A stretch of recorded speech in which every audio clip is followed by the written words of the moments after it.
தற்போதைய அண்மை செய்தி. கனமழை முன்னெச்சரிக்கை நடவடிக்கைகள் தொடர்பாக முதலமைச்சர் மு.க.ஸ்டாலின் புதிய உத்தரவை பிறப்பித்துள்ளார். கனமழை எதிர்கொள்ள டெல்டா மாவட்டங்களில் மேற்கொள்ளப்பட்டுள்ள முன்னெச்சரிக்கை நடவடிக்கைகள் குறித்து ஆய்வுக் கூட்டம் நடத்த முடிவு செய்யப்பட்டது. இதுகுறித்து கூடுதல் விவரங்களுடன் இணைகிறார் தலைமை செய்தியாளர் சிவா. வணக்கம் சிவா, விவரங்களை சொல்லுங்க.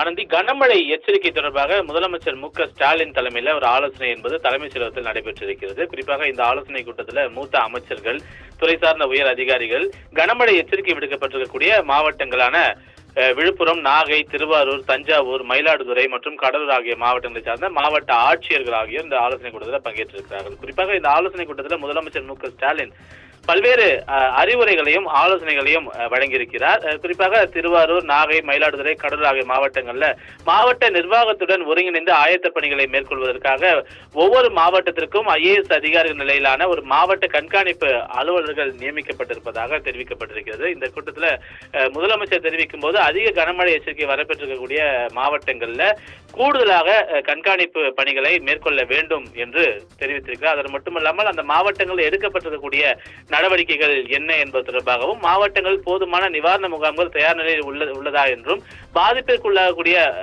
பகுதிகளாக பல்துறை மண்டல குழுக்கள், அதே போன்று மருத்துவ குழுக்கள், தேவையான உபகரணங்கள் கண்டறியப்பட தயார் நிலையில் இருக்கிறதா என்பதையெல்லாம் மாவட்ட ஆட்சியரிடம் கேட்டறிந்திருக்கிறார். அது மட்டுமல்லாமல் இந்த மழை பொழிவு பெற்று வரக்கூடிய நாகை மாவட்டத்தில் 125 JCB இயந்திரங்கள், 75 படகுகள், 250 ஜெனரேட்டர்கள் போன்றவை எல்லாம் தயார் நிலையில் இருக்கிறது. அதே போன்று அதிக கனமழை இருக்கக்கூடிய மாவட்டங்கள்ல தேவையான இயந்திரங்கள் தயார் நிலையில் இருக்கிறதா என்பதையெல்லாம் முதலமைச்சர் மு.க.ஸ்டாலின் கேட்டறிந்தார். அது மட்டுமல்லாமல் முதலமைச்சர் கொடுத்திருக்கக்கூடிய அந்த உத்தரவுப்படி திருவாரூர், மயிலாடுதுறை, நாகை, கடலூர் ஆகிய மாவட்டங்களில் தலா ஒரு தேசிய பேரிடர் மீட்பு குழுவும் மாநில பேரிடர் மீட்பு குழுவும் விரைந்திருப்பதாகவும், அதே போன்று தஞ்சாவூர் மாவட்டம், அதே போன்று நாகை உள்ளிட்ட பல்வேறு மாவட்டங்களுக்கு தேசிய மற்றும் மாநில பேரிடர் மீட்பு குழுக்கள் விரைந்திருப்பதாக தெரிவிக்கப்பட்டிருக்கிறது.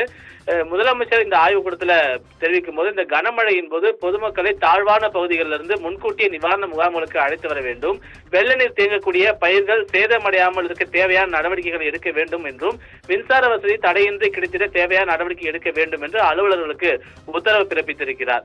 எனவே இந்த ஆலோசனை கூட்டத்தில் துறை சார்ந்த மூத்த அமைச்சர்கள் மட்டுமில்லாமல் தலைமைச் செயலாளர், துறை சார்ந்த உயர் அதிகாரிகள், மாவட்ட ஆட்சியர் என பலரும் கலந்து கொண்டிருக்கிறார்கள். இந்த ஆலோசனை கூட்டத்தில் பல்வேறு அறிவுரைகளை முதலமைச்சர் மு.க.ஸ்டாலின் வழங்கி இந்த கனமழை எச்சரிக்கை கொடுக்கப்பட்டிருக்கக்கூடிய மாவட்டங்களுக்கு தேவையான முன்னெச்சரிக்கை நடவடிக்கைகள் மற்றும் இருப்பில் வைத்திருக்கக்கூடிய பல்வேறு இயந்திரங்கள், உணவுப் பொருட்கள், மருந்து வகைகள் போன்றவற்றை தொடர்பான அறிவுரைகளையும் வழங்கியிருக்கின்றார். ஆனந்தி, விவரங்களுக்கு நன்றி சிவா.